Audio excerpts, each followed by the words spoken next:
జగన్ రెడ్డి పరిపాలన విధానం మీకు ఎలా అనిపిస్తుంది? చాలా బాగుంది. అంటే ఏ విధంగా బాగుంది అంటారు? వాళ్ళు పెట్టే స్కీమ్స్ బాగున్నాయి. వాళ్ళకి అన్ని బాగానే ఉన్నాయి, మంచిగా అంటే ఉన్నాయి. ఫ్రీ బస్ వల్ల పెట్టిన యూస్ కన్నా కూడా అన్ని జిఎస్టీలు ఇంకా రేట్లు పెరగడం అన్ని ఎక్కువ అయిపోయాయి అంటున్నారు. జిఎస్టీ రేట్లు దానికోసం పెరగలేదు.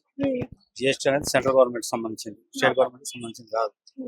ఇది మన మహాలక్ష్మి బస్ పెట్టడం మంచిగా ఉంది. వాళ్ళు మంచిగా ఎంజాయ్ చేస్తా ఉన్నారు బస్ లో.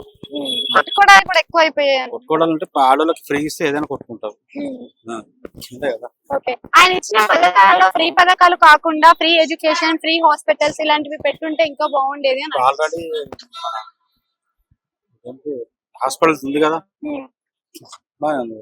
కేసీఆర్ ఉన్నప్పుడు ప్రతి డిస్ట్రిక్ట్ కి ఒక మెడికల్ కాలేజ్ అనేది మనం చూసాం. మరి ఇప్పుడు మెడికల్ కాలేజ్ వస్తే వాళ్ళ పరిపాలన స్టార్ట్ చేసి సంవత్సరమే కాదు, ఇంకా 4 సంవత్సరాలు వెయిట్ చేద్దాం, వస్తే చూద్దాం.